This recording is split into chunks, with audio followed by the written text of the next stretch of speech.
físico, vamos localizar o físico aqui para facilitar. Então, passando para a pauta física, no 12 da pauta, na seção relatora, a doutora Maristela, inscrito o doutor Luiz Cláudio Salustiano de Oliveira, pelo recorrente reclamado. Localização do físico. Depois a gente chama o doutor Nelson para físico.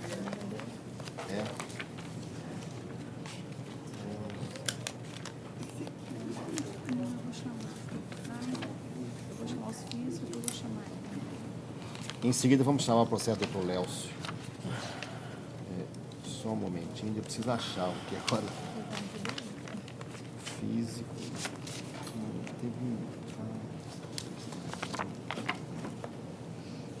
Aqui, ó. O 12, né? Vamos então, pode apregoar, por favor. Então, no pauta física, no 12, na relatora, a doutora Maristela, inscrito o doutor Luiz Cláudio Salustiano de Oliveira, pelo recorrente reclamado.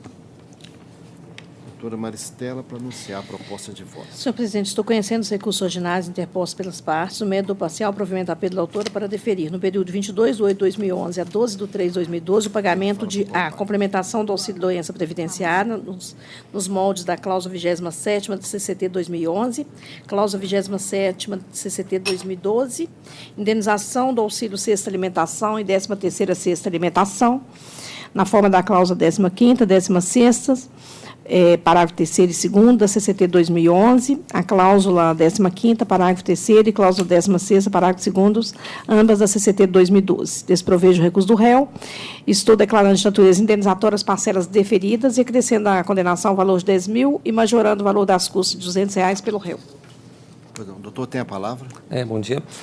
Só antes de iniciar, eu queria, acho que talvez um requerimento, porque a gente tentou fazer a juntada do meu subestabelecimento naquele sistema eletrônico, só que a gente não estava conseguindo assinar. Eu gostaria de saber se a gente pode juntar no ato ou se é concedido um prazo. Eu concedo um prazo de 5 dias para fazer a juntada. Muito obrigado. Em relação ao nosso recurso, é uma sentença de primeiro grau que declarou nula a dispensa dada à reclamante, que foi admitida em 2005 e dispensada em 2011.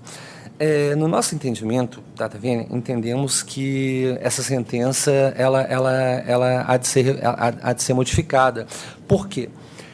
No momento da dispensa da reclamante, hora recorrida, ela não gozava de qualquer estabilidade, nenhum tipo de estabilidade, ela não estava afastada, não estava enfim, ela não tinha nenhuma estabilidade.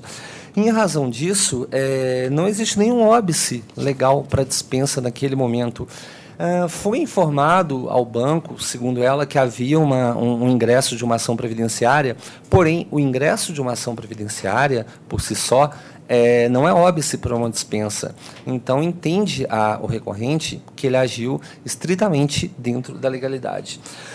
Em relação à sentença que nós pedimos a modificação, observamos que o juiz ele utilizou somente um parecer técnico que existe dentro da ação previdenciária.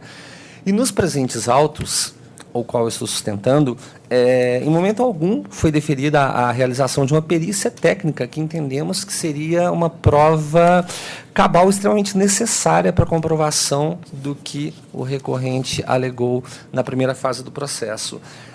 Além disso, o banco também, em momento algum, ele foi chamado ou sequer participou, manifestou na ação previdenciária, o que, no nosso entendimento, é contra o próprio princípio do contraditório. E, por fim, em relação aos danos morais. Tal qual eu disse anteriormente, o banco, no momento da dispensa, a reclamante ela não tinha nenhum tipo de estabilidade, não tinha óbice para dispensa. E houve uma condenação em danos morais em razão dessa dispensa, o que, no nosso entendimento, também, de certa forma, há de ser modificado. Então, em razão disso tudo, pedimos o provimento do nosso recurso para cassação da sentença. Agradeço a atenção. Muito obrigado. Pois não. Doutora Maristela, tem a palavra. Senhor presidente, a prova dos autos revela que, no momento da dispensa, a reclamante estava doente, né? E ela ajuizou uma ação em fase do INSS, distribuída à segunda vara civil, e requereu o benefício da justiça gratuita. Ele o perito constatou que a reclamante é portadora de fibromialgia, tendinose nos ombros e cotovelo, diagnosticada em 1995. E o banco sabia que ela estava com ação em curso, que ela estava tentando benefício previdenciário e, mesmo assim, dispensou a reclamante. Então, por conta disto, eu mantenho a sentença nesse tópico, nulidade da dispensa, e também em relação ao dano moral, porque ela foi dispensada no momento em que ela se encontrava doente. Então, por conta disso, eu mantenho a minha proposta de voto. Doutor Lucas, Acompanha a relatora. eu só fiquei em dúvida se esse valor não estava um pouco exacerbado dos 40 mil. O que acham? Porque numa situação dessa natureza, dessa dúvida, eu estava pensando em reduzir um pouco, pelo menos para 30 mil. Mas se mantém os votos, relator e o doutor Lucas? Senhor presidente, eu vi essa ponderação de voto, essa divergência, na verdade, né? Eu vou acolher e vou reduzir para 30 mil. 30 mil, né? Então, vou dar parcial provimento ao recurso da reclamada para reduzir para 30 mil. Fica 30 mil unânime, então. Aí você acha que o valor da condenação fica mantido? Pode Fica mantido, vou manter o valor da condenação. Isso. Pois não. O resultado fica proclamado. Agradeço a todos. Bom dia. Bom dia. Vamos ao próximo agora. Agora do No doutor. processo físico. Então, prosseguindo na pauta física, no 9 da pauta, a relatora doutora Maristela, inscrito o doutor Lélcio Honório de Almeida Leonardo pelo agravante. João Alberto Campos. Pois não. Eminente relatora para anunciar a proposta de voto.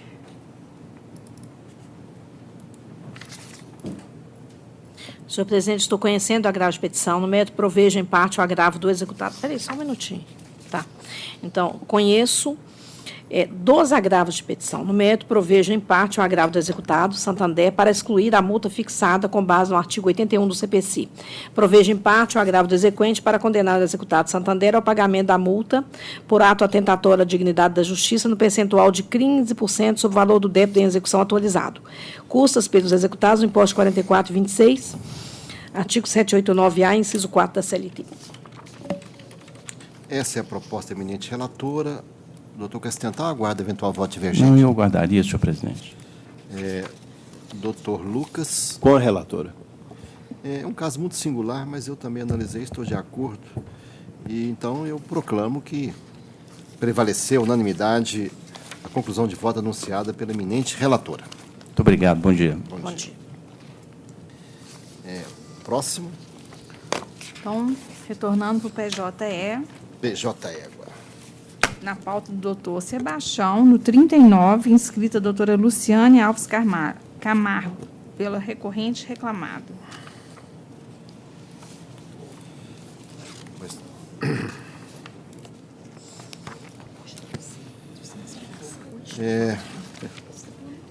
neste caso aqui, a minha proposta de voto, eu fiz o voto com duas opções, mas a minha opção é a primeira. Vamos lá.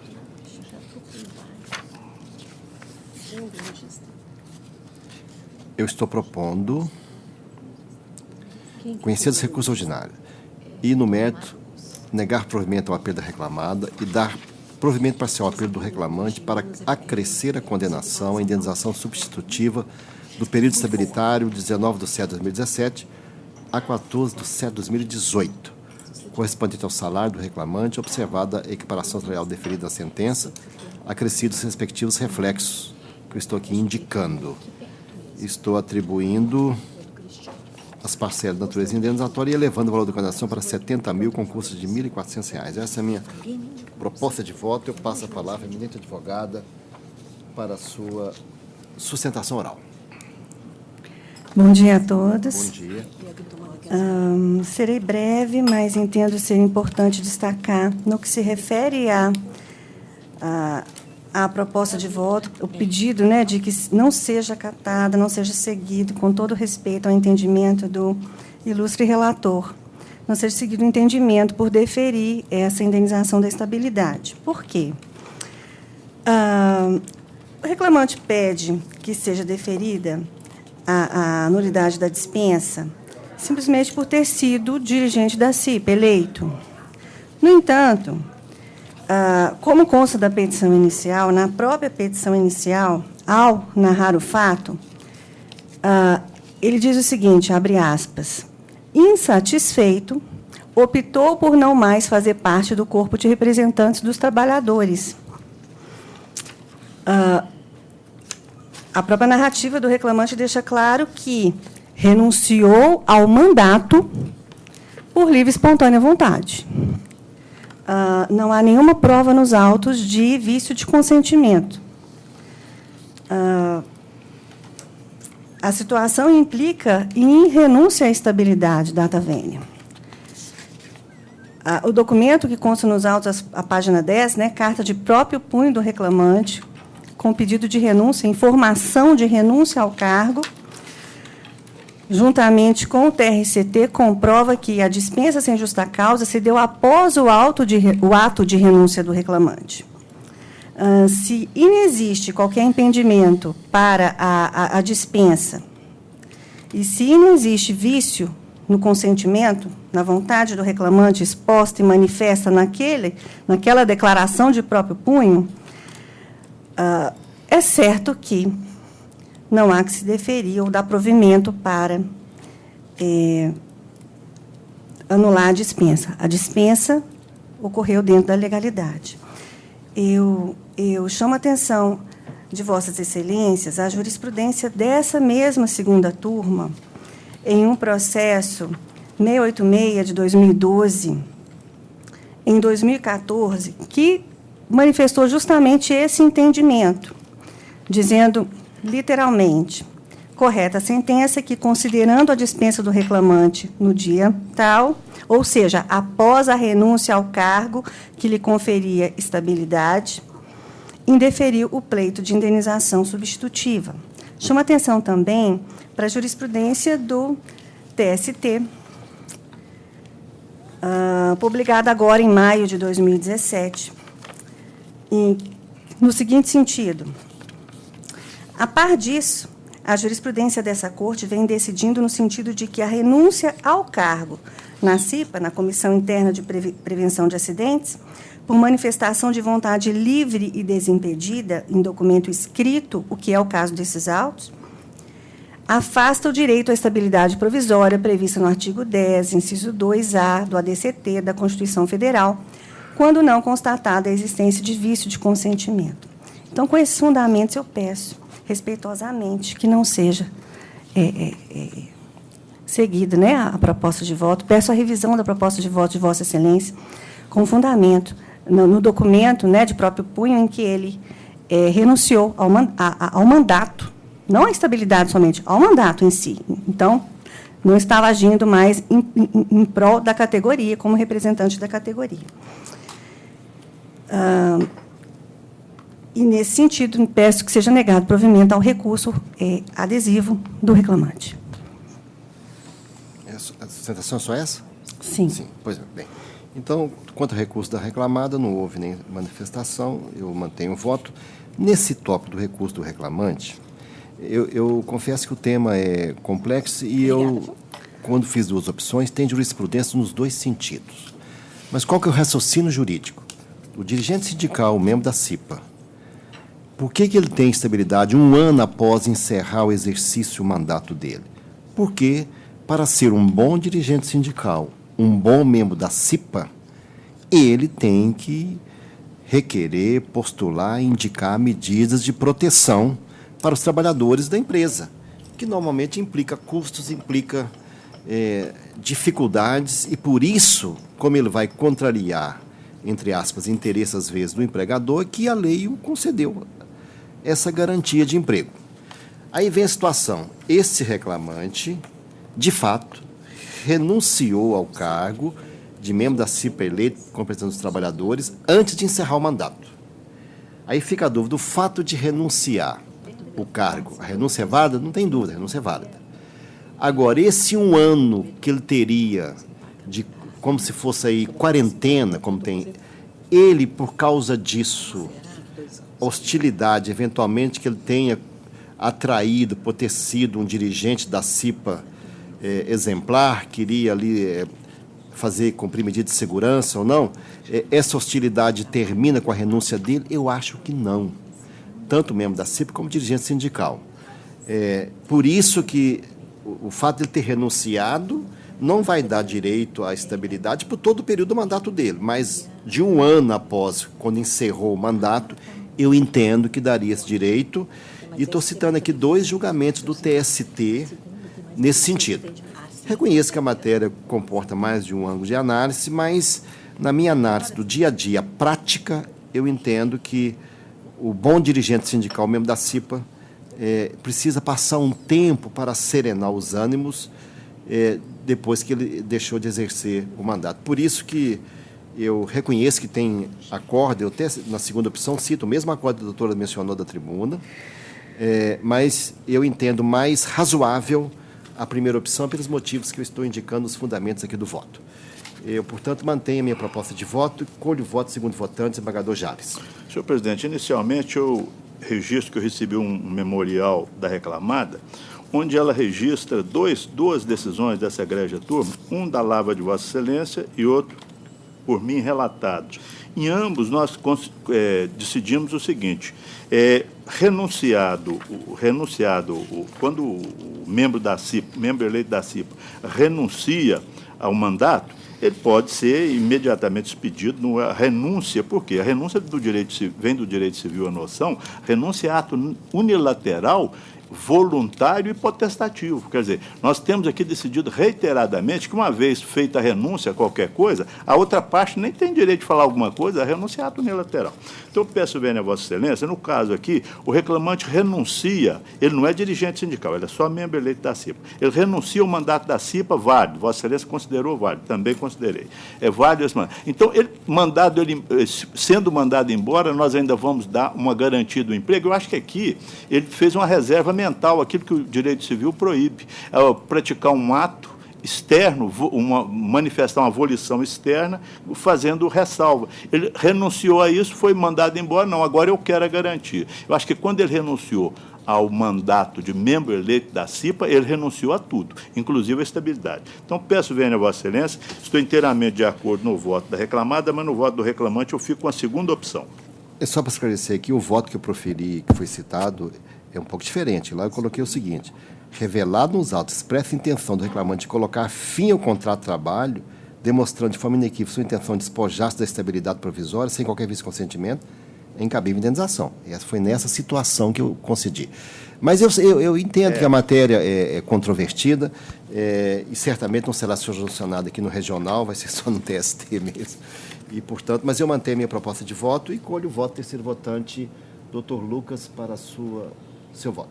Senhor presidente, com todas as vênias eu acompanho o voto do relator, também entendendo que a renúncia ao mandato não pode automaticamente significar renúncia à garantia do emprego.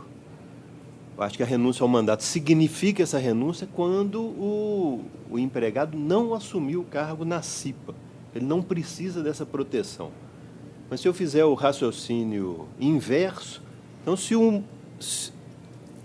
se significa a renúncia também a garantia, um empregado que ficar na CIPA e exercer esse cargo lá por 1 ano, 11 meses, e assim sair um dia antes do vencimento do cargo dele na CIPA, ele não teria essa garantia do emprego aplicada a esse raciocínio que a renúncia ao cargo significa a renúncia à garantia.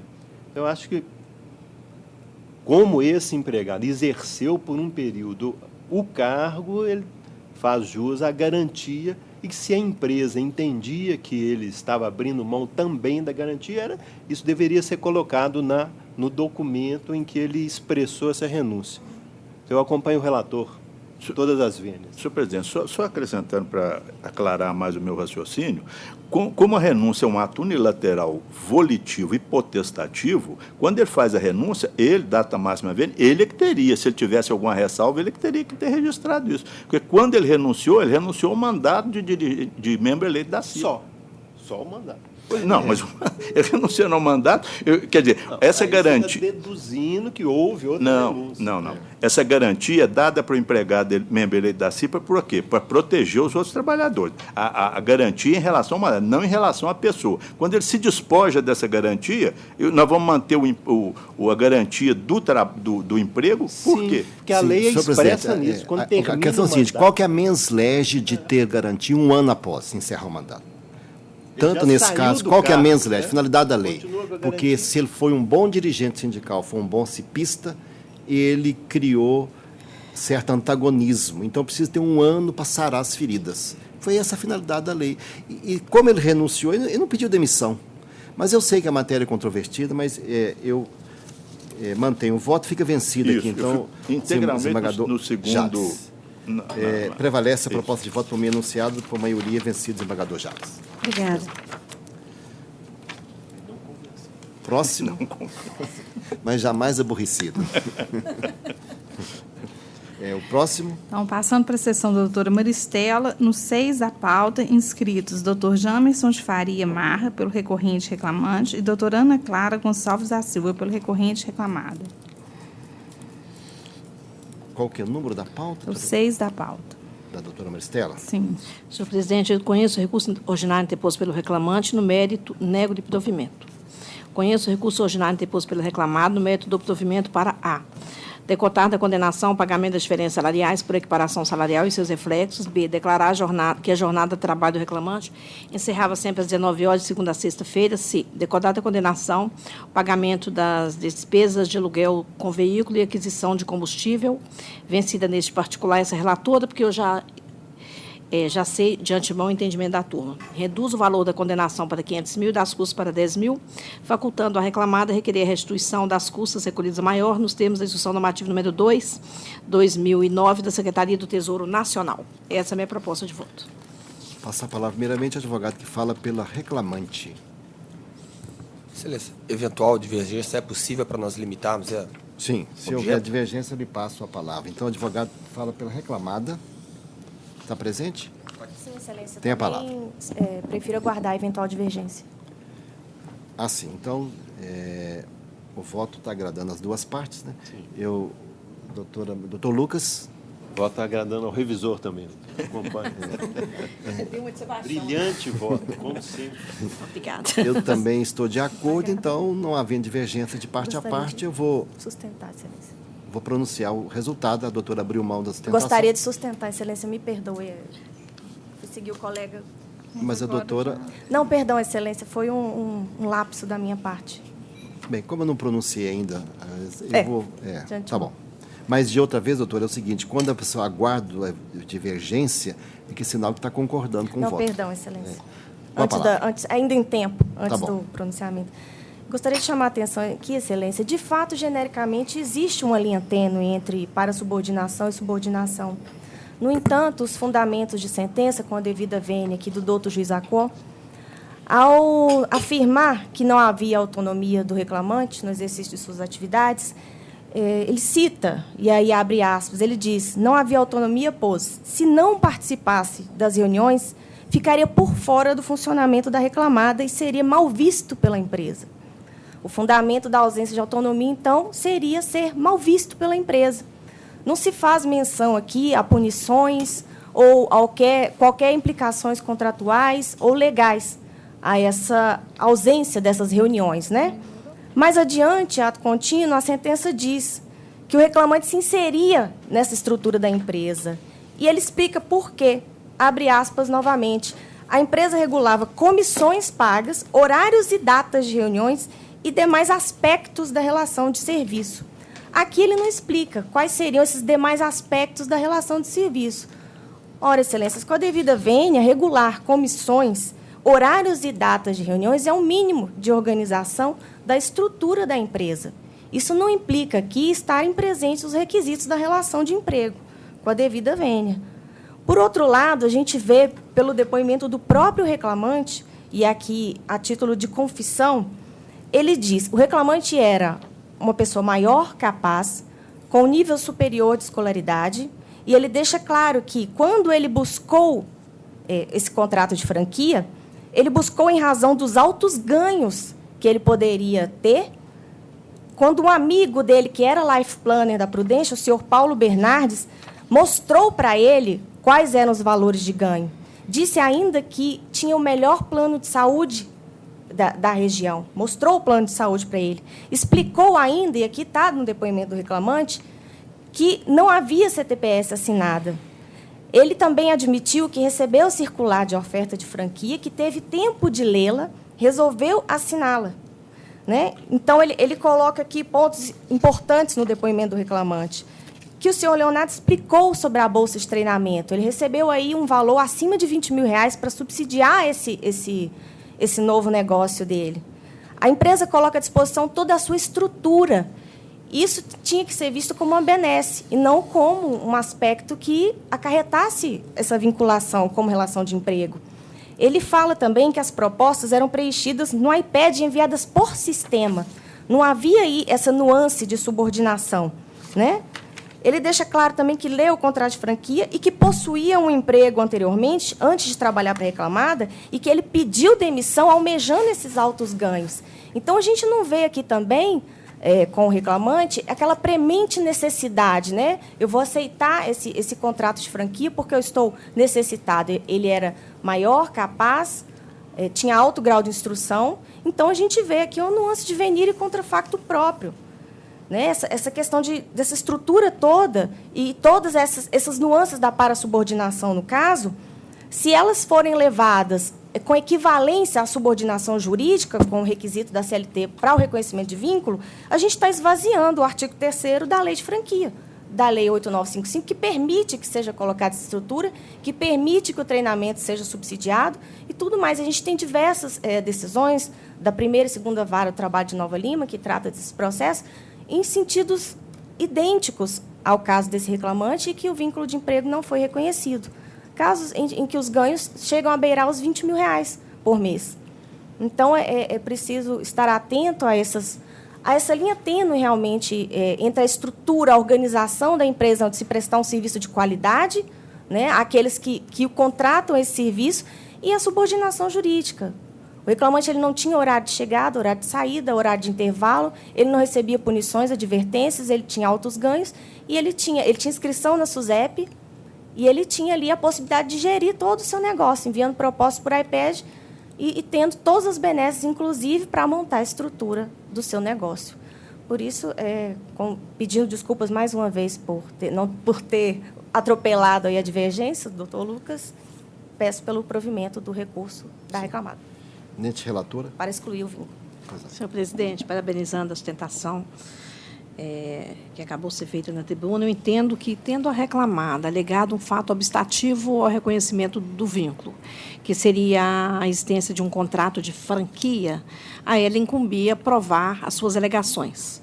Ocorre que o que ficou demonstrado nos autos é que o reclamante se subordinava diretamente à reclamada, ele usufruiu muito mais de que serviços de orientação, treinamento, manuais de franquia, auxílio na escolha do layout e padrões arquitetônicos, tal como previsto no artigo 3º da Lei 8955/94. Aliás, o reclamante sequer possuía uma estrutura própria. Não tinha. O franqueado tem que ter uma estrutura própria. O reclamante não tinha. Ele trabalhava nas dependências da reclamada, usava de todos os recursos que a reclamada oferecia. Portanto, ele não tinha organização própria. E a prova oral revelou que ele não podia vender seguros de outras empresas, não poderia ter outra atividade remunerada, a exclusividade era imposta pelo gerente, apesar de não ser requisito da relação de emprego, mas é um indicativo. O depoente teve que pedir demissão para trabalhar na reclamada, pois não poderia conciliar duas atividades, que ele não poderia fazer se substituir, o que demonstra que o trabalho era realizado de forma pessoal. Ele recebeu R$28 mil antes e durante o treinamento. A reclamada dava uma bolsa de treinamento que era reduzida assim que ele formasse sua carteira de cliente. Ele ia à reclamada de segunda a sexta-feira, sendo que aos sábados e domingos o comparecimento era esporádico. Havia metas de visita, de proposta, de plano. Tinha que fazer no mínimo 4 visitas por dia. O não cumprimento das metas gerava advertência verbal. Havia demissão por não cumprimento de meta. Isso é o depoimento da primeira testemunha rolada pelo autor. A testemunha, ouvida a pedido da empresa, falou que havia reuniões nas segundas e quintas-feiras com comparecimento obrigatório, não havendo punições em caso de não comparecimento. O reclamante não tinha outra atividade, dizendo que era possível que os LPs, né, Life Planners, tivessem. O reclamante comparecia às segundas pela manhã, sempre que também comparecia às terças e quintas e sextas, esporadicamente. Fala que não havia meta a ser cumprida. Há, sim, dissensão entre os depoimentos, mas o depoimento da testemunha indicada pela reclamada colide com a prova documental produzida por ela própria. A tipo de exemplo, cito o fato de a testemunha empresária afirmar que não havia nenhuma exigência de comparecimento das reuniões, mas o e-mail de ID 0F17652 prova o contrário. E, finalmente, né, essa turma revisora tem valorado as convicções do juiz que colheu a prova em vista do seu contato direto com os depoentes. Então, outro ponto que revela a fraude perpetrada, como eu já tinha dito, é a ausência de sintonia com o modelo de franquia, que é admitido, inclusive, pela testemunha da empresa que declarou que o suposto franqueado recebia um pagamento durante o treinamento. Então, eu entendo que a prova testemunhal evidenciou que a autonomia do autor era praticamente inexistente, submetia-se ele ao cumprimento de metas, trabalhava de forma pessoal, cumprindo, assim, os requisitos previstos no artigo 3º da CLT. Então, eu mantenho, portanto, senhor presidente, a minha proposta de voto. Doutor Lucas. Acompanhe a relatora.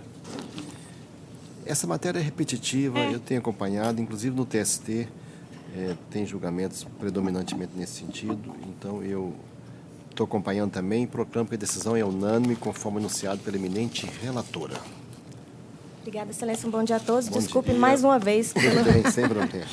Obrigado, bom dia a todos. Um bom dia. Próximo. Passando para a sessão do doutor Sebastião, no 40 da pauta, inscrito o doutor João Henrique Kuhl, pela recorrida. 40 da pauta, Marido Socorro Oliveira Guiar e Cicobi Credicom. Minha proposta de voto é um agravo de petição. Nesse caso, é conhecer e negar provimento. Consulta eminente advogado, se ele aguarda eventual voto divergente. Sim, senhor desembargador presidente, bom dia, aguardo sim. Pois não. Segundo votante aqui, doutor Jales. De acordo, senhor presidente. Doutor Lucas. Também de acordo. Então, a decisão é unânime em negar provimento. Ok, muito obrigado, bom dia a todos. Bom dia. Próximo. Passando para a sessão, doutora Maristela, no 11 da pauta, inscrito doutor Daniel Coelho Beleza Dias, pela recorrente.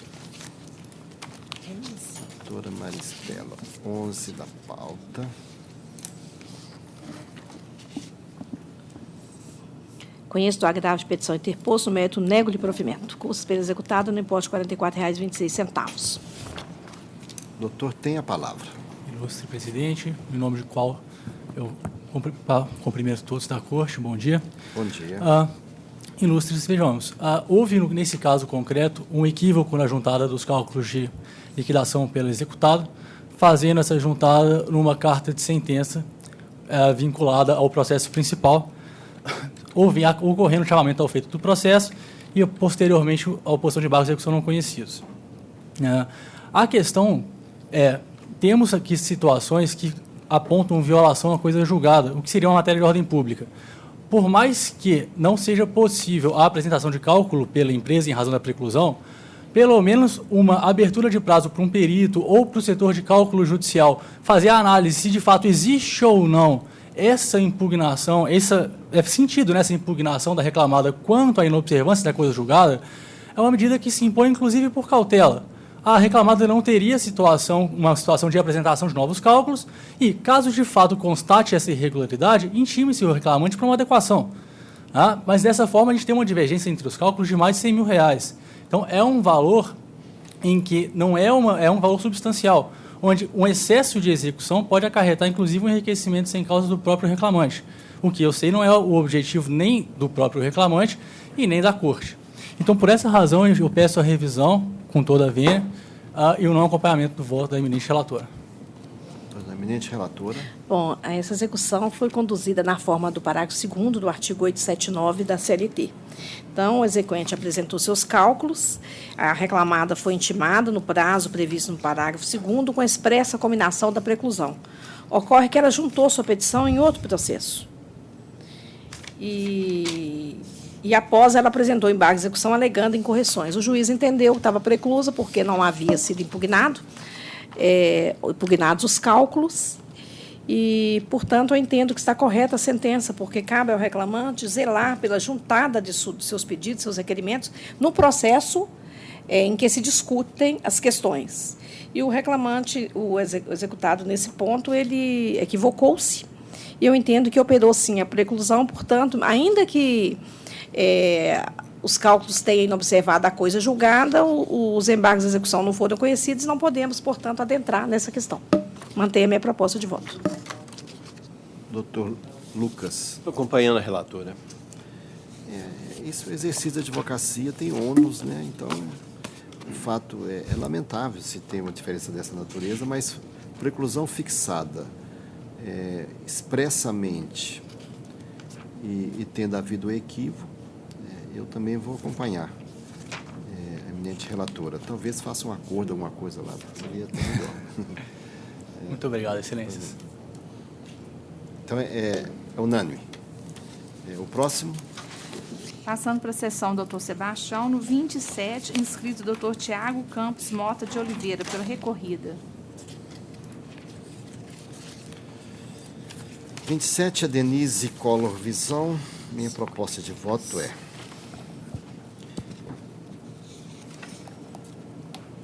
eu primeiro concedo benefício de justiça gratuita a reclamante e conheço seu apelo. No mérito, estou propondo prover parcialmente recurso da autora para diminuir o montante a ser pago a título de honorários sucumbenciais para 5% sobre o valor da causa, cabendo, contudo, observar o disposto 791, parágrafo 4º, no tocante à suspensão da exigibilidade da verba honorária, enquanto subsistir a situação de pobreza que deu ensejo à concessão de justiça gratuita, observando o prazo limite legal de 2 anos após o que será extinta a obrigação. Só nesse ponto que eu estou provendo. Sua guarda voto divergente, doutor? Não, excelência, eu gostaria de sustentar sobre esse ponto, mas se for possível, eventualmente, voto divergente com relação ao mérito do recursal, que aí me abstenho de falar sobre o mérito. Pois não. Então, se houver voto divergente sobre outros pontos, eu lhe devolvo a palavra. Pode sustentar nesse aspecto. Bom dia, excelentíssimo senhor presidente, e mais excelentíssimos senhores e senhoras desembargadores dessa colenda casa. Excelências, vamos pugnar pela revisão do voto de Vossa Excelência, senhor presidente relator, no sentido de que temos aqui uma situação de pedido de gratuidade judiciária, na qual a sentença muito bem analisou e indeferiu esses pedidos, e sobre quais aspectos deve-se ser levado em conta a situação da justiça gratuita no momento atual no nosso ordenamento jurídico. O Código de Processo Civil, eventualmente, ele dispõe sobre a presunção de veracidade de declaração de pessoa física, mas, naturalmente, quando há qualquer prova ou indício em contrário, essa presunção que é relativa, ela cai por terra. E qual é a situação fática do presente caso? A reclamante, ela, quando trabalhava na empresa reclamada, ela possuía rendimentos superiores a 40% a mais do teto do INSS.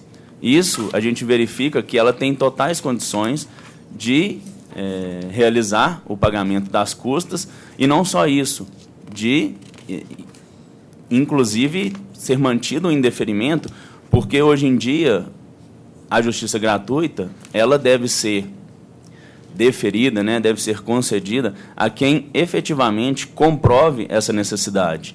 E a reclamante aqui no caso, ela não comprovou essa necessidade dela, que à luz do Código de Processo Civil, acumulado com as alterações na legislação trabalhista, e principalmente à luz da Constituição da República, que exige prova em contrário, que exige prova, tanto a prova a favor, quando se pede a gratuidade judiciária, eu devo provar, devo trazer documentos que demonstrem a minha necessidade de ter aquele benefício, sob pena de prejudicar quem realmente precisa, sob pena de prejudicar o funcionamento da justiça, sob pena de inviabilizar o funcionamento da justiça, que a gente vê hoje, que realmente passa por situação financeira complicada.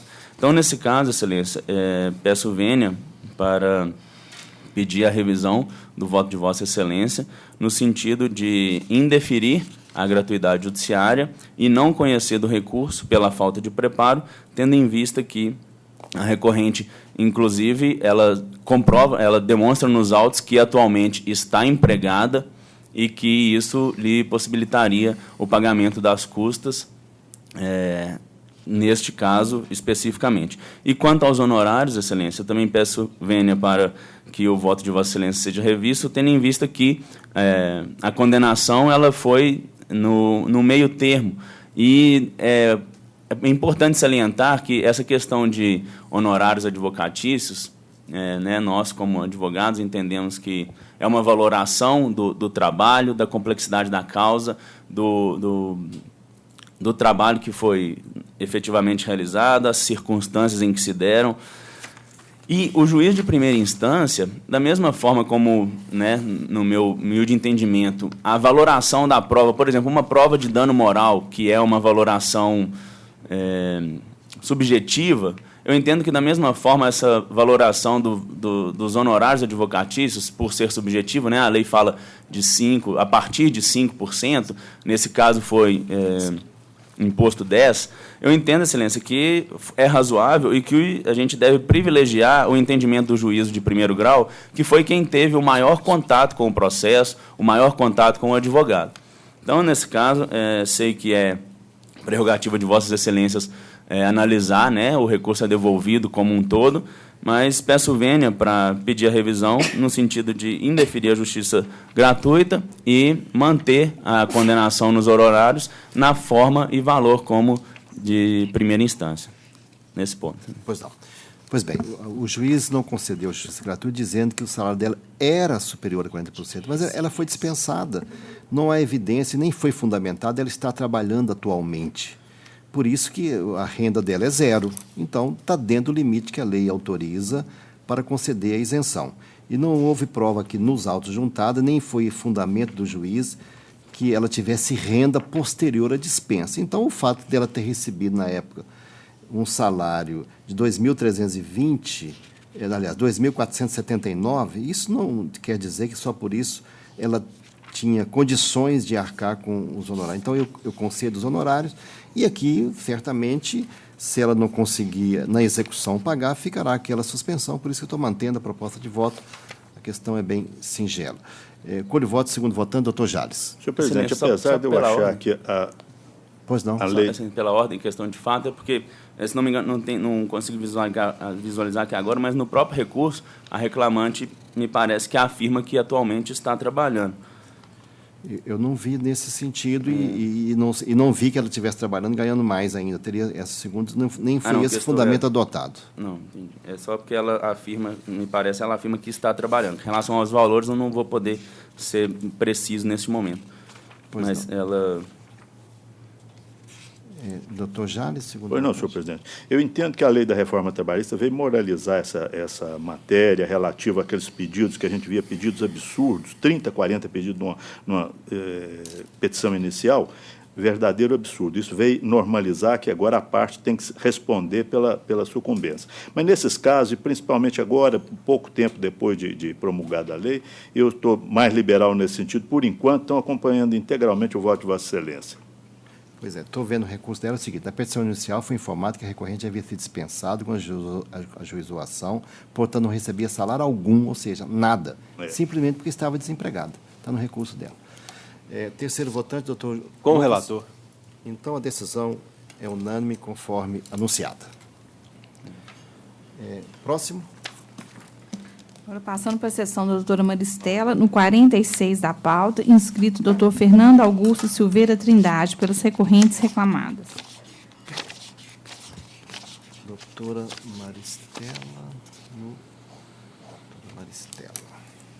Que bom que o PJE está funcionando direitinho, né? O ano passado a gente estava... Qual o número? 46. Doutora Maristela. Desligou o ar de novo? Está com problema, né? Essa discussão foi feita hoje? Não. Foi ontem, sim. Doutora Maristela, só na pauta certa. 46, achei. Ok. Foi ontem, né? Ok. 46, já localizei. Doutora Maristela, para anunciar a proposta de voto. Senhor presidente, eu conheço os recursos ordinários interpostos pelas partes, do método nego provimento ao apelo da reclamada e do provimento parcial ao apelo do reclamante para acrescer a condenação, pagamento de horas extras além da 8ª diária e da 44ª semanal por todo o período não prescrito do contrato de trabalho a serem apurados em fase de liquidação com base nos horários fixados na fundamentação, parte integrante desse dispositivo e considerando-se a frequência registrada nos expedientes de ponto juntado aos autos. E, na falta desse, a frequência integral, crescida adicional convencional e reflexo dos descansos semanais remunerados, férias mais um terço, 13º salário, aviso prévio em FGTS acrescido de 40%. Fica autorizada a dedução dos valores comprovadamente pagos pela reclamada sobre os mesmos títulos, conforme se apurar nos recibos de pagamento constantes dos autos. Declaro que as verbas ora acrescidas à condenação têm natureza salarial, exceto os reflexos de fundo de garantia e sua respectiva multa. E eu vou acrescentar aqui e férias indenizadas, Aumenta o valor da condenação para 250 mil e das custas para 5 mil reais. Pois não, o doutor Fernando tem a palavra. Pois não, obrigado. Doutor Marcelo, é só um esclarecimento. Com relação às férias que Vossa Excelência deferiu, elas são de forma simples ou em dobro? Porque o pedido do recurso dele era férias em dobro. Eu estou negando o provimento essa questão das férias. Pois não. Desculpe, eu entendi errado. Então. Senhor presidente, senhora relatora, demais integrantes da Corte, muito obrigado. Eu queria destacar 2 pontos aqui no meu... Desculpe. No nosso recurso. Primeiro, em relação ao adicional de periculosidade, nós entendemos que há 2 pontos aqui deveriam ser observados. A sentença ela faz uma premissa para a condenação de que o reclamante, secundando, né, ao laudo pericial, de que o reclamante trabalhava em painéis elétricos de retificadores, carregadores de bateria e multímetros. E ela fala, então, que nada nos autos foi capaz de infirmar essa conclusão. Porém, excelências, ficou muito claro, por prova documental e testemunhal, que o reclamante jamais trabalhou com multímetros e bateria, ele só trabalhava com retificadores. Portanto, a prova oral fala isso de forma unânime, e a prova documental também, porque há relatório de trabalho, há relatório de trabalho em área de risco, dizendo justamente isso. Ele jamais trabalhou com multímetros e baterias. Então, há um erro aqui na sentença, nessa consideração. Além disso, com relação à periculosidade, eu fico até constrangido de falar diante da sapiência do doutor Sebastião Geraldo de Oliveira, um especialista nesse assunto, mas ficou muito claro nos autos que o reclamante trabalhava dentro de um escritório durante 120 dias, que era o prazo do projeto da montagem do retificador, e por 4 dias havia testes nesse retificador que era feito por uma equipe, e havia um revezamento. Portanto, esse reclamante trabalhava no mês, quando muito, por 3% da jornada dele, em testes desses retificadores. Ou seja, haveria aqui espaço para aplicação da súmula 364, uma vez que a exposição era eventual, ou, se habitual, como se pode dizer, muito reduzida em relação ao tempo de trabalho dele. São 97% da jornada mensal dedicada a projeto dentro do escritório e 3% em testes em revezamento com a equipe. Então, nós entendemos pela aplicabilidade da súmula 364 e na inexistência desse direito adicional. Com relação, excelências, à questão dos valores da rescisão, é um tema confuso e exige até uma conta matemática, mas nós entendemos que a condenação da empresa ao pagamento do período do afastamento, né, ele foi demitido uma primeira vez, havia direito a uma estabilidade, portanto, ele foi reintegrado, ficou 76 dias afastado. Ele recebeu 2 rescisões, essa primeira e 1 ano e pouco depois, quando ele foi definitivamente afastado. Pois bem, a sentença manda pagar o período do afastamento. Excelências, quando ele foi demitido, na primeira vez, ele recebeu um aviso prévio de R$ 26 mil. Tá? Esse aviso prévio de R$ 26 mil era um aviso prévio de 90 dias. Ele ficou afastado por 76. Portanto, o que ele recebeu cobre e muito o período em que ele esteve afastado, ainda as férias e 13º proporcionais desse período. Além disso, uma outra consideração matemática. Ele recebeu, pelas duas rescisões, valores líquidos, R$ 77.087. E ele teria direito a uma rescisão de R$ 38.431. Portanto, há R$ 26 mil recebidos a mais pelo reclamante. A empresa, além de ter pagado esses 26 mil a mais, está sendo condenada a pagar o período de afastamento, que está amplamente coberto pelo aviso prévio de 90 dias, ele ficou afastado por 76, e ainda sobejando dos valores efetivamente devidos em R$ 26 mil. Por isso que a empresa pede, excelências, que a liquidação desses valores recebidos seja feita numa fase posterior, apurando justamente esses dados. Ele recebeu o aviso prévio de 90 dias, ele recebeu duas rescisões, tem direito a R$ 38 mil e recebeu 77. É por isso que nós estamos pedindo que seja modificada a sentença nesse ponto. Obrigado. Ministro relator. Senhor presidente, com relação à periculosidade, o perito Youssef, até ele faz muita perícia no justiça de trabalho, é um perito experiente. Ele, com base nas informações prestadas por Wilson Augusto, que era coordenador de fábrica, Carlos Eduardo, que era gerente de QSMS, isso eu não coloquei no voto porque eu pesquisei agora na perícia, ele assegurou que o reclamante realizava testes sistêmicos em painéis elétricos e eletrônicos de retificadores e carregadores de bateria, e que esses testes consistiam em conexão de cabos para funcionamento do sistema, e, nessa situação, realizava regulagens e adaptações técnicas necessárias. Fazia uso de osciloscópio, multímetro, medidor de rede e ferramentas manuais. E afirmou ainda que a reclamada, ao tentar desativar o sistema energizado, ela não cumpria as orientações do item 10.5.1 da NR10. E ele cita qual que é os passos corretos para desenergização. E a prova oral, eu entendo que ela não logrou êxito em firmar as constatações do perito. Note-se que, não obstante o fato da fabricação de retificadores, atividade primordial do autor, corresponder apenas a 3% do total dos painéis que são fabricados, 3% do total dos painéis que são fabricados anualmente, a prova testemunhal confirmou tratar-se de cerca de 2.000 unidades anuais, o que corresponde a cerca de 167 unidades mensais.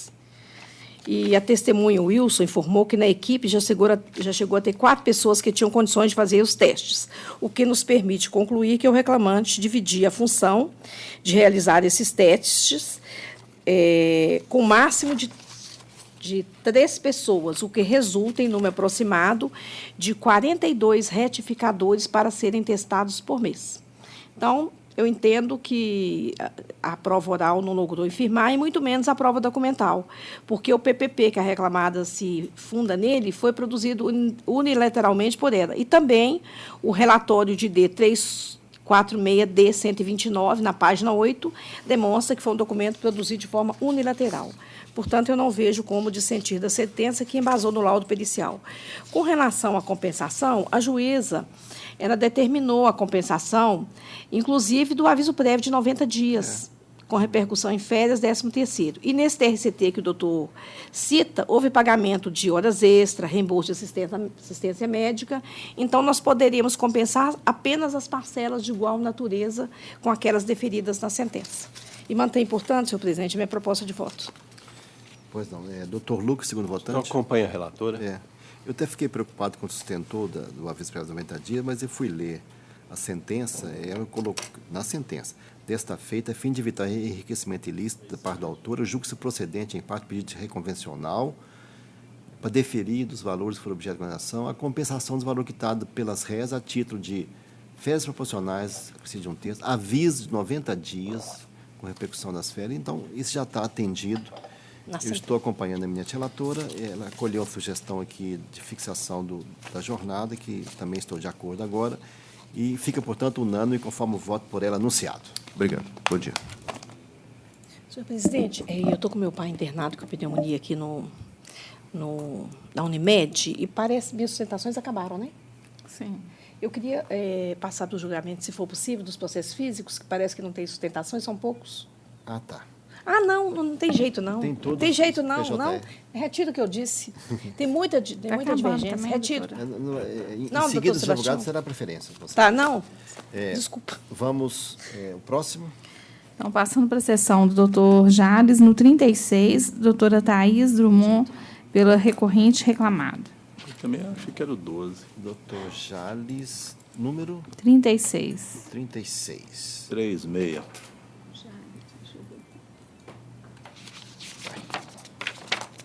A inscrição foi feita hoje? Engraçado, está constando. Foi feita hoje. A inscrição foi feita hoje. Doutor Jales, é o processo natalícia e comercial Rio Forte, né? Isso. Ela fala por qual parte? Pela recorrente reclamada. Pela reclamada. Doutor Jales. Pois não, senhor presidente. Minha proposta é conhecer do presente agravo de petição, no mérito de negar-lhe provimento e declarar que não incide em curso em razão do inciso 4, artigo 7 da Instrução Normativa 1/2002 desse tribunal. É a minha proposta, senhor presidente. Doutor, aguarda eventual voto divergente? Na verdade, é um recurso ordinário, não é um agravo de petição. Não? Eu não sei se... Tem algum erro aqui, doutor. 11, Não é 15. natalícia e comercial Rio Forte, não? Não, é Eu estou achando que é É o outro 26, relator. não? Vanilésia que é outro Eduardo relator. Pires. Está com um erro aí na lista. Então Deixa tem um eu só erro me na ver lista, aqui. nós vamos apregoar o correto mesmo. Deixa eu só conferir aqui, doutor. Qual que é o nome da parte, doutora? Valinésia... Não. Você sabe qual que é o número da Quem pauta? que é o relator, você sabe? 11539, dígito 40. É um relator. Eu acho que só na sabe pauta quem ele é. estava no número 20, se não me engano. Então vamos localizar. O relator é o doutor Jales mesmo? O relator está errado. Não, Eliseu. Na minha pauta não tem esse processo, não, senhor presidente. De hoje, na pauta de hoje. É do Banco Santander e Aimoré. E qual que é o relator? Deve ser a doutora Maristela. Gente do céu. Ai, eu deixei o papel. O 36, a pauta, doutora Maristela. Doutor, só desculpa aí, o erro foi da secretaria mesmo. Pode chamá-la, por favor, então?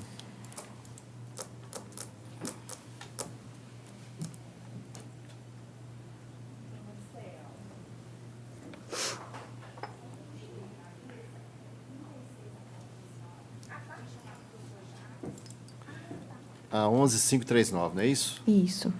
Aimoré, assim. Então, agora está... A doutora fala por qual parte? Eu falo pela Aimoré e o Banco Santander. Isso. 36? 36. Da pauta, doutora Maristela. Aqui, ele está até aqui, ó. É só na lista que constou errado. Ah, na lista constou errado? É. Ah, por isso que eu não li. Deixe-me Mas entrar. aqui Mas no sistema ele está certo.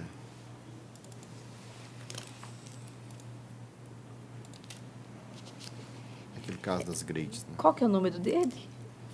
11539, 36 da pauta, da sua pauta.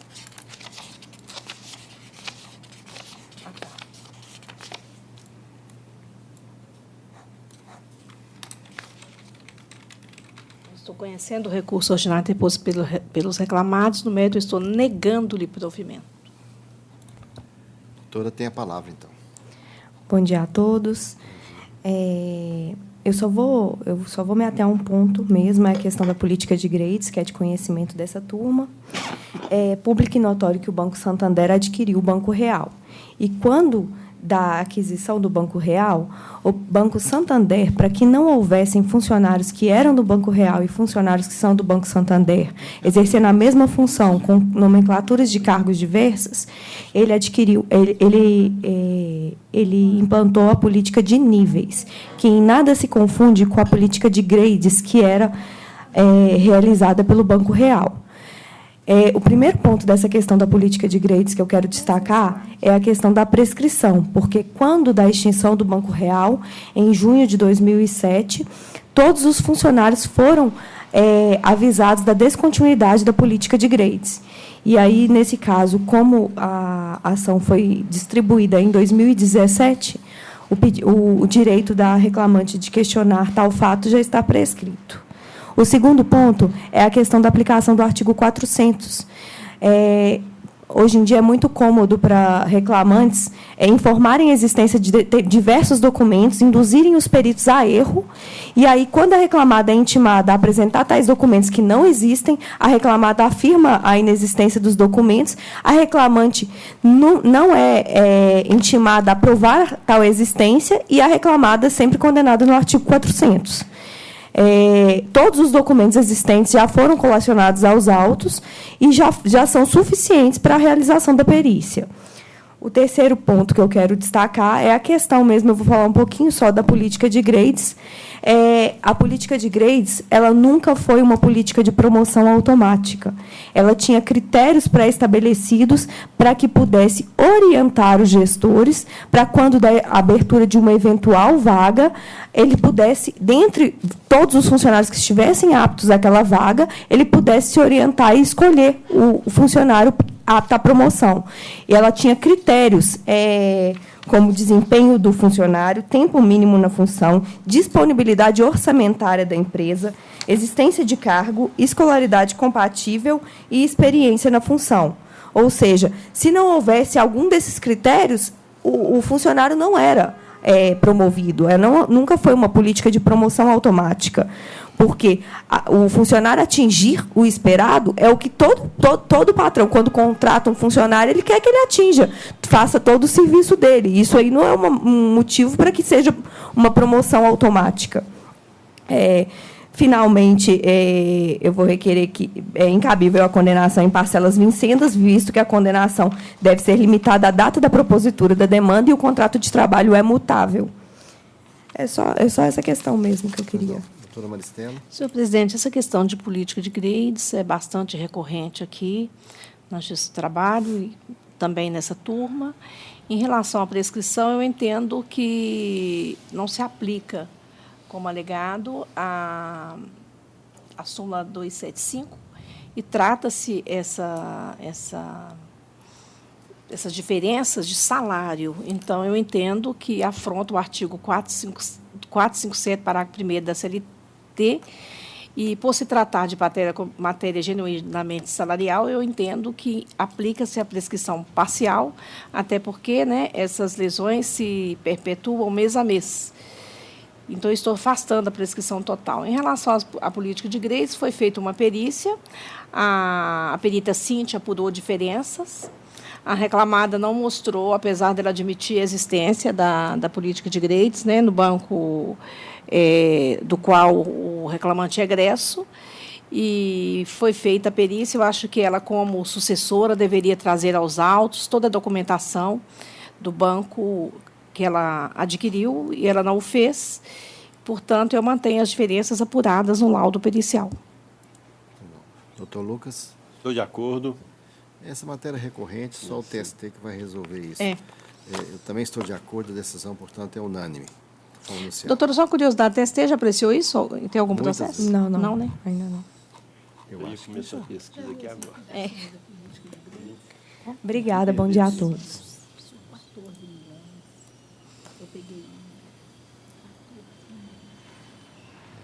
Próximo. Então, passando para a sessão do doutor Jales, no 7º da pauta, inscrito o doutor Dimes Azalim do Vale, pelo recorrido. A inscrição foi feita hoje. Pois não. Número 7 da pauta, doutor Jales, recurso ordinário da Beneficência Social Bom Samaritano, é isso? Isso. O senhor fala por qual parte, doutor Dimes? Pela beneficência mesmo, excelência. Doutor Jales.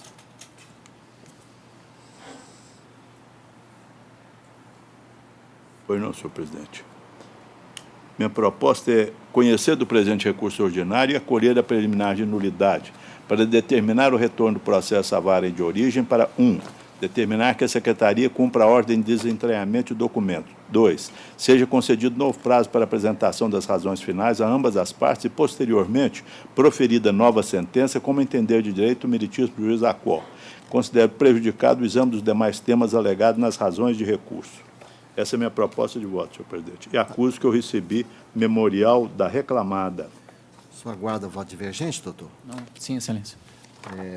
Doutor Lucas. Estou de acordo. E doutora Maria Cristina. Eu também estou de acordo, presidente. Então, a decisão é unânime, conforme anunciada pelo eminente relator. Obrigado, bom dia a todos. Bom dia. Próximo. Ainda na pauta do doutor Lucas, doutor Jales, no 26, inscrito doutor Luiz Gustavo Monteiro, pelo recorrente reclamante. Número 26, doutor Jales é o relator. Inscrição feita hoje também? Sim. Pois não, senhor presidente. O processo 10.706/31/2018, recorrente Michelangelo Glauber Coutinho e recorrente Nokia Soluções. Proposta de voto?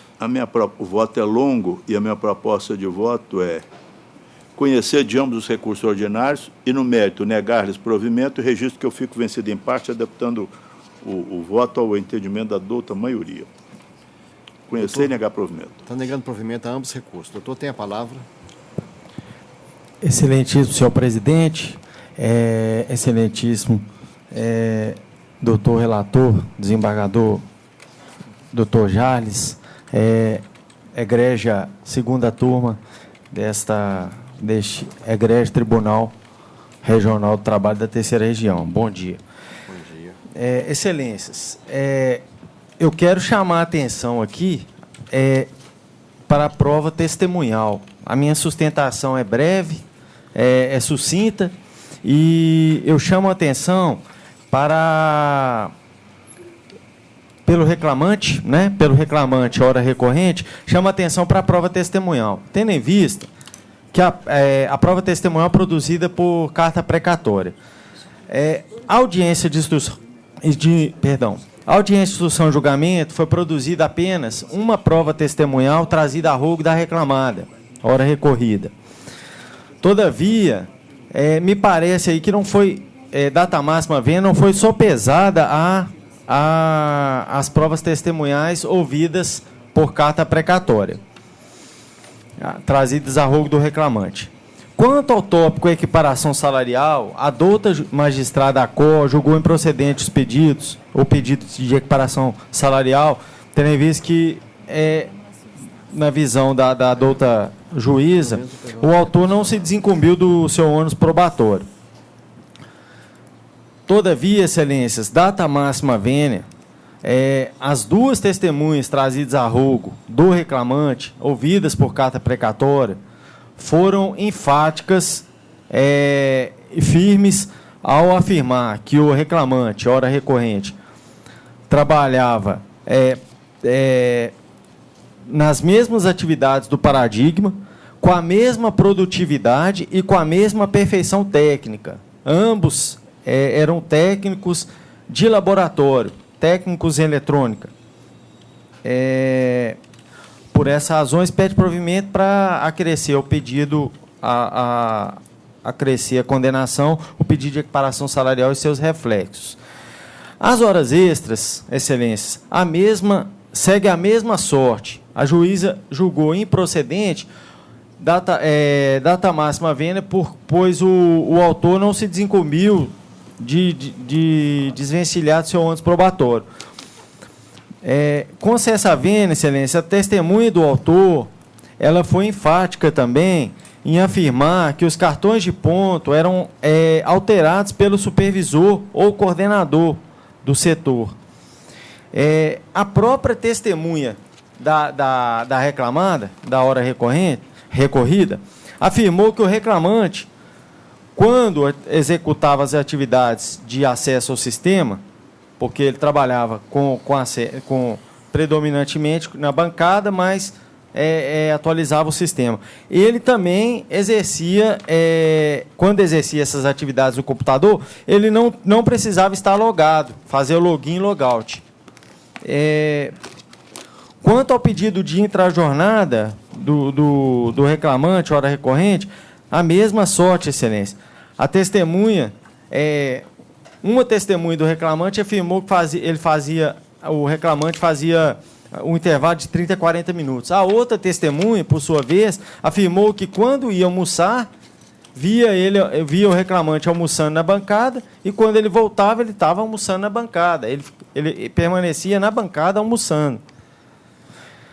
Por essas razões, pede provimento para acrescer aí o pedido de horas extras à condenação e seus reflexos legais. Quanto aos honorários, por derradeiro, quanto aos honorários advocatícios, preciso enfatizar aí, Excelência, até eu percebi nos julgamentos anteriores aos meus, o reclamante aí, ele é beneficiado da justiça gratuita, certo? Todavia, ele foi condenado ao pagamento de honorários advocatícios, de 10% dos pedidos julgados improcedentes. Então, Excelência, até o entendimento da turma aí, eu entendo, o reclamante entende pela inconstitucionalidade do artigo, né, da condenação e a ofensa ao artigo 5º caput da Constituição da República, por ferir a isonomia processual. E também pelo fato também de ter que compensar dos créditos trabalhistas do reclamante, ter que compensar a condenação ao recebimento do crédito trabalhista, compensar o pagamento de honorários advocatícios. Então, com todo respeito, eu peço vênia, até o entendimento aí do Dr. Jales, eu vi mencionando, aqui não é um reclamatório que faz 30, 40 pedidos, já é um reclamatório trabalhista, que já está sob a égide da nova lei, né? 13.467, de 2017. Então, não são pedidos abusivos e todos os pedidos, data máxima vendas, foram comprovados pelo reclamante. Por essas razões, pede provimento. Pois não. Eminente relator. Pois não, senhor presidente. Em relação ao recurso do reclamante, de fato, o ilustre advogado tem toda a razão, não é a hipótese que eu mencionei anteriormente, outro processo levado com muita seriedade, mas no caso aqui, no caso específico, em relação, por exemplo, à equiparação salarial, o meritíssimo juiz Acó acolheu o depoimento da testemunha da reclamada, porque ele tem uma parte que realmente não podia deixar de conhecer. Declarou essa testemunha, conheceu o paradigma. O paradigma exercia a função de técnico de laboratório. As atribuições do paradigma tinham diferença das do reclamante, porque o paradigma dava suporte aos técnicos.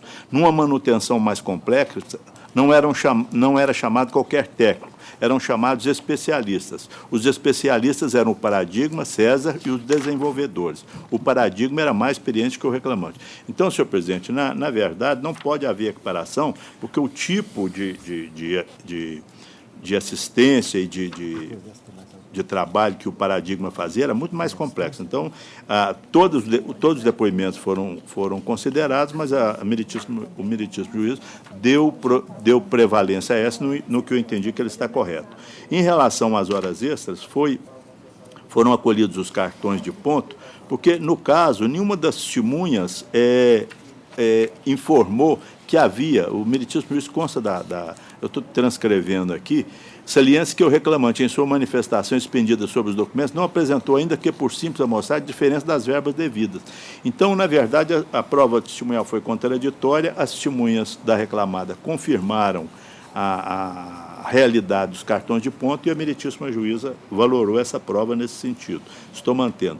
Quanto aos honorários de sucumbência, o reclamante foi condenado nos honorários, nas partes do pedido que ele sucumbiu, e estou transcrevendo aqui, de forma que não há o que modificar, pelo meu entendimento. Então, senhor presidente, apesar de eu ter, no recurso da reclamada, ficar vencido em parte, no recurso do reclamante, eu mantenho minha proposta integralmente. Doutor Lucas. Estou acompanhando o relator. Doutora Maria Cristina. Também acompanho, presidente. Então, a decisão é unânime, conforme anunciado pelo eminente relator. O resultado fica proclamado. Sim, perdão, Excelência, o senhor pode repetir o resultado, por gentileza? Pediu o relator. Pois não, senhor presidente. Conheço de ambos os recursos ordinários e, no mérito, nego esse provimento. Fiquei vencido em parte no recurso da reclamada. Manteve a sentença de origem. Obrigado. Bem, vamos dar aquele intervalo regulamentar, né? Obrigatório. Pode ser, doutora Maristela? Pode sim. Pode sim. Tem muita coisa ainda para ver. Eu estava variada. Tirar um pouco essa aqui. Doutor Jales,